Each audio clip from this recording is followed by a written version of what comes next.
আসসালামু আলাইকুম রহমতুল্লাহি ওবরকাতুহু। সম্মানিত দর্শক, ছোট্ট একটি খবর দিয়ে শুরু করি।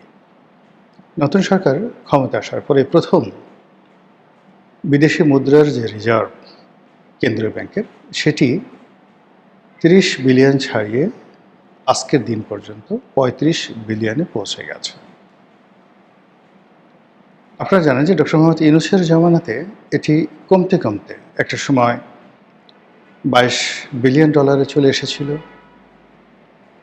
আবার শেখ হাসিনার জমানাতে কেউ বলতেন যে এটা ২২ বিলিয়ন বা ২৫ বিলিয়ন ডলার আসছে, কেউ বললেন যে না, এটা ১৬ বিলিয়ন ডলারে চলে এসেছিল, হোয়াট এভার মেবি। কিন্তু যখন আইএমএফ শেখ হাসিনা সরকারকে ঋণ দিল এবং পরপর ৩টি কিস্তি ছাড় করল, তখন আমাদের দেশে যে সমস্ত লোকজন শেখ হাসিনার ফরেন পলিসি, তার বৈদেশিক মুদ্রানীতি এবং কেন্দ্রীয় ব্যাংকের যে রিজার্ভ, এটা নিয়ে যে সকল নেতিবাচক কথা প্রচার করেছিল, সেটা সঙ্গে সঙ্গে বন্ধ হয়ে গেল। বাংলাদেশে কতগুলো মানুষ আছে যারা একটা সময় আইএমএফে চাকরি করতেন, তারা ঠিক, তাদের মধ্যে আমিও একজন ছিলাম। আমি চাকরি করিনি আইএমএফে, কিন্তু যারা আইএমএফে চাকরি করতেন তাদের সাথে ভালো সম্পর্ক ছিল। তো ফলে যখন শেখ হাসিনা সরকার ইমেজ সংকটে পড়ে গেল, দেশীয় যে প্রচার প্রোপাগান্ডা, এস আলমের কেলেঙ্কারি থেকে শুরু করে বিভিন্ন ক্ষেত্রে, তখন তার ফরেন রিজার্ভ দরকার, মানে ফরেন রিজার্ভ তার ওকে ছিল, ৩০ বিলিয়ন ডলারের নিচে নেমে যাচ্ছিল। এর মধ্যে ৮ বিলিয়ন ডলার নিয়ে আইএমএফের সঙ্গে, বিশ্বব্যাংকের সঙ্গে তাদের একটা বার্গেনিং হচ্ছিল। এই কারণ হলো যে সেটি, অর্থাৎ বাংলাদেশ ব্যাংক থেকে তারা এই ডলারটা নিয়ে বিভিন্ন সেক্টরে তারা বিনিয়োগ করেছিল, ওটাকে তারা হিসেবের মধ্যে দেখাচ্ছিল। তো সেই দিক থেকে প্রায় ৮ বিলিয়ন ডলার আইএমএফ বলছিল যে তুমি তোমার হিসাব থেকে এটা আলাদা করে মাইনাস করে দেখাও। তো আইএমএফের চাপে পরে সরকার কী করলো, দেখালো যে এই ৮ বিলিয়ন ডলার সহ এত, আর ৮ বিলিয়ন ডলার ছাড়া এত। তো সেই ৮ বিলিয়ন ডলার বাদ দিয়েও সেই আওয়ামী লীগের যে রিজার্ভ, এটা ২২, ২৩, ২৫ বিলিয়ন ডলারে ওঠানামা করছিল। আর তার সঙ্গে যদি আপনি ৮ বিলিয়ন ডলার যোগ করেন, তাহলে ২৫ বিলিয়ন ডলারের সাথে ৮ বিলিয়ন ডলার মানে ৩৩ বিলিয়ন ডলার। এবং তাদের এই যে যখন সংকট ছিল না, তখন রিজার্ভ, বাংলাদেশ ব্যাংকের রিজার্ভ এমন একটা পর্যায়ে চলে গিয়েছিল যেটা পুরো এশিয়ার মধ্যে বলতে গেলে অনেকের কাছে এটা ঈর্ষণীয় ছিল। এনিওয়ে, তো আওয়ামী লীগ সরকারের পতনের পর আইএমএফ পরবর্তী যে কিস্তিগুলো, সেই কিস্তিগুলো তারা দেয়নি। It means doctor Mohammad Yunus সরকারকে তারা বিশ্বাস করেনি, অথবা শেখ হাসিনা সরকারের সময় আর্থিক খাতকে আমরা যতটা দুর্নীতিগ্রস্ত বলেছিলাম, আইএমএফের দৃষ্টিতে সেটা অতটা দুর্নীতিগ্রস্ত ছিল না। বরং অনেক ক্ষেত্রে আইএমএফ যে সকল প্রশংসা করেছিল, যারা এই যুগে, মানে ওই সকল প্রশংসা এই যুগে বলাটা আমার জন্য বা অনেকের জন্য নিরাপদ নয়। এখনকার বাস্তবতা হলো যে ডক্টর মোহাম্মদ ইউনূস আইএমএফ থেকে কোনো ঋণ পায়নি, আর বর্তমান সরকার এখন পর্যন্ত আইএমএফের কাছ থেকে কোনো ইতিবাচক সাড়া পাননি। অধিকান্ত যে সর্বশেষ কিস্তি, আইএমএফের সর্বশেষ কিস্তি, এটি আইএমএফ ছাড় করেনি। তারা বেশ কিছু সংস্কার প্রস্তাব দিয়েছে, ডক্টর মোহাম্মদ ইউনূসকে দিয়েছিল। ডক্টর মোহাম্মদ ইউনূস সেটা কিছুটা বাস্তবায়ন করার চেষ্টা করেছিল। শুল্ক নীতিতে এনবিআরকে আলাদা ভাগ করা, জ্বালানি তেলের মূল্য সমন্বয় করা, তারপরে ব্যাংক ঋণের যে সুদ হার, এটা বাড়ানো। আগে যেটা মানে ৯-৬ ছিল, বা যে একটা বেঁধে দেওয়া হয়েছিল, ডলার মার্কেটটাকে নিয়ন্ত্রণ করা হয়েছিল, সেই জিনিসগুলো ডক্টর মোহাম্মদ ইউনূস অনেকটা ওপেন আপ করে দিয়েছিলেন, কিন্তু তারপরেও আইএমএফ তাকে সেই টাকা দেয়নি।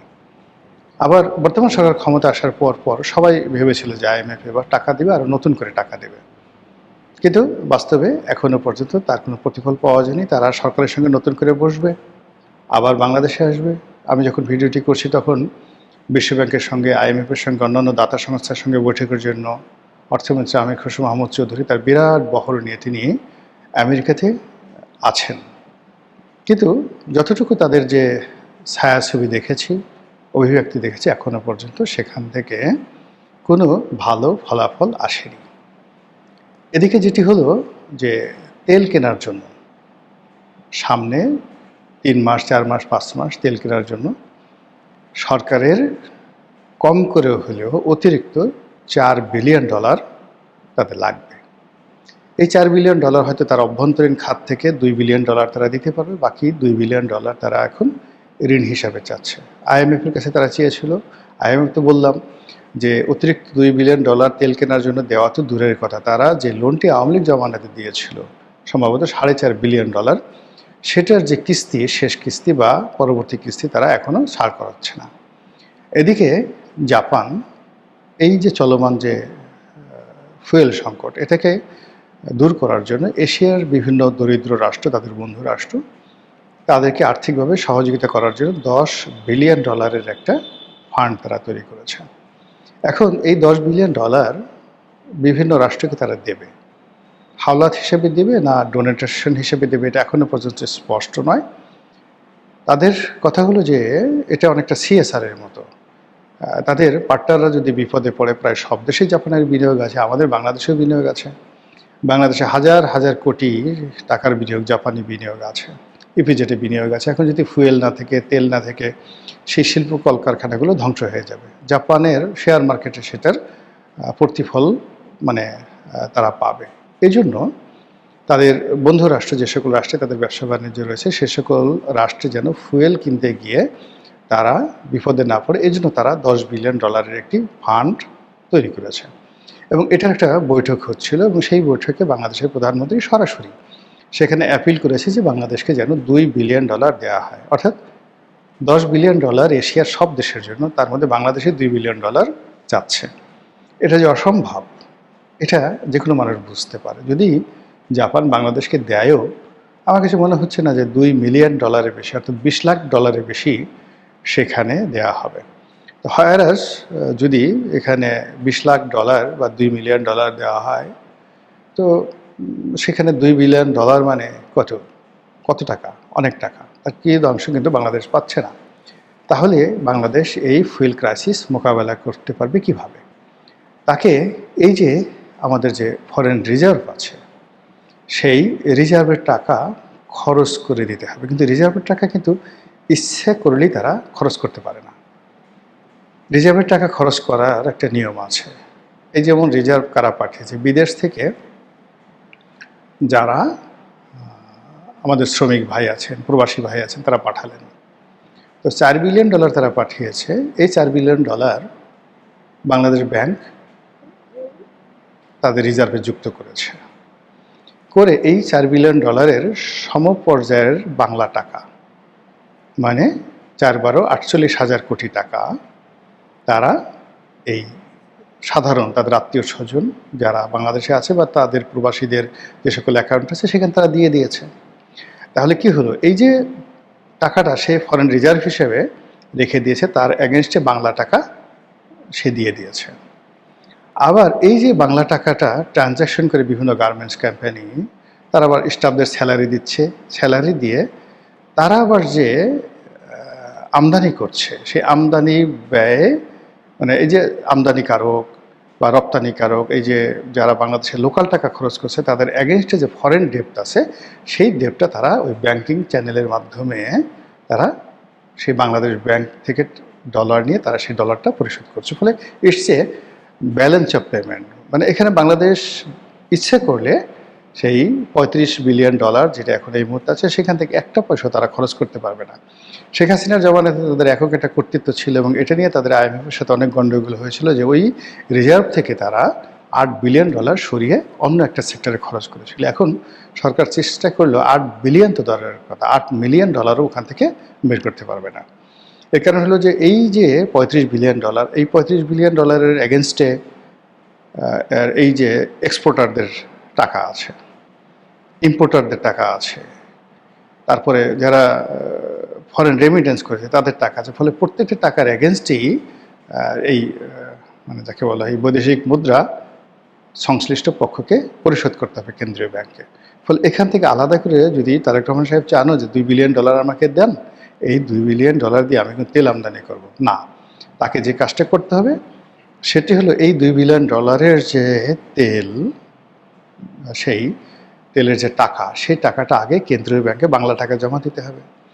কিন্তু আমাদের দেশের যে পেট্রোলিয়াম সেক্টর, এখানে তেল বিক্রি, পরিচালন, অন্যান্য ভাবে বছরে 40 থেকে 50 হাজার কোটি টাকা শুধুমাত্র এই অয়েল সেক্টরে তাদেরকে সাবসিডি দিতে হয়।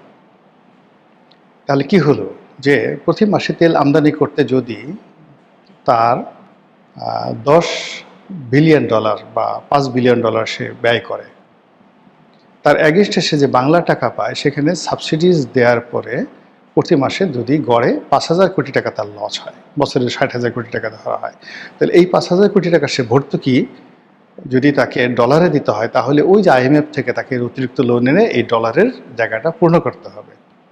আশা করি আপনারা জিনিসটা বুঝতে পেরেছেন। ফলে এই যে আমাদের যে ফরেন রেমিটেন্স, তারপরে যে এক্সপোর্টের যে বিল যা কেন্দ্রীয় ব্যাংকে জমা হচ্ছে, যেটা এখন $35 বিলিয়ন পরিণত হয়েছে, একটা দিয়ে সরকারের যে সকল ব্যয় রয়েছে, বিশেষ করে জ্বালানি ব্যয়, বিদ্যুৎ কোম্পানির যে মূল্য পরিশোধ করা, বিভিন্ন বিদেশি কোম্পানি যারা আছে তাদের যে ডিভিডেন্ডগুলো সেগুলোর পরিশোধ করা, এরপর আমাদের দেশে যে সকল বিদেশি কর্মকর্তা কর্মচারী আছে তাদের বেতন ভাতা ডলারে বিদেশে পরিশোধ করতে হচ্ছে, এটা রেমিটেন্স করা, আমাদের ছাত্রছাত্রী আমরা যারা বিদেশে যাই হজ করতে, উমরা করতে, এই ডলারেরগুলো যোগান দিতে গিয়ে প্রতিটি পাই হিসাব তাকে রাখতে হয়। ফলে ওখানে যে টাকা যে খাতে আসে সেই খাতের বাইরে গিয়ে সরকারকে বিশ্বব্যাংক থেকে, ওয়ার্ল্ড ব্যাংক থেকে, বিভিন্ন প্রকল্প থেকে ঋণ এনে এই যেখানে যেখানে ভর্তুকি আছে, রাষ্ট্রীয় ভর্তুকি, যেখানে যেখানে লস আছে,